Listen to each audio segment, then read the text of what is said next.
The Owl House, episode 15. I'm going to actually be reviewing 3 episodes every Thursday for this week and then next week because we actually have 6. Miscounted in the last review. But anyways, this review is a really great episode. One of the best episodes, I think, of the entire first season of the show. Whoops.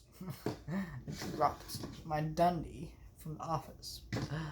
But the show is a good show, but I think this is one of the best episodes because it does a lot of subtle things that the first time I watched I didn't even pick up on.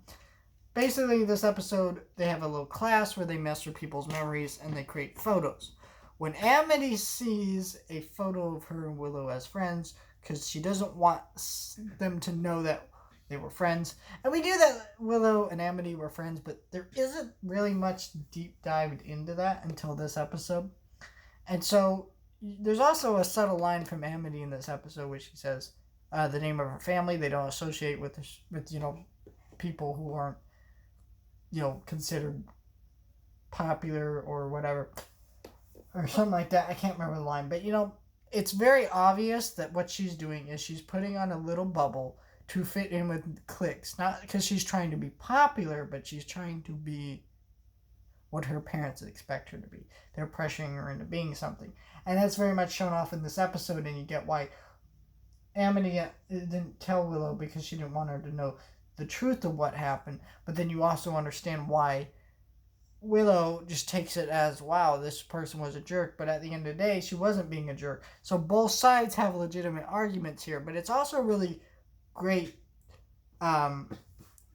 addition of that trope where in TV shows there's a trope where you go into someone's head and then you go into someone's head and it's about going into their memories and stuff. Well, this is a very great subversion of that, doing some interesting stuff with it, along with some really great comedy on the outside of the episode. And it's a really fun episode for that reason. I think it's a really smart episode. It's a really well-written episode. Subtle character moments do a lot to change these characters.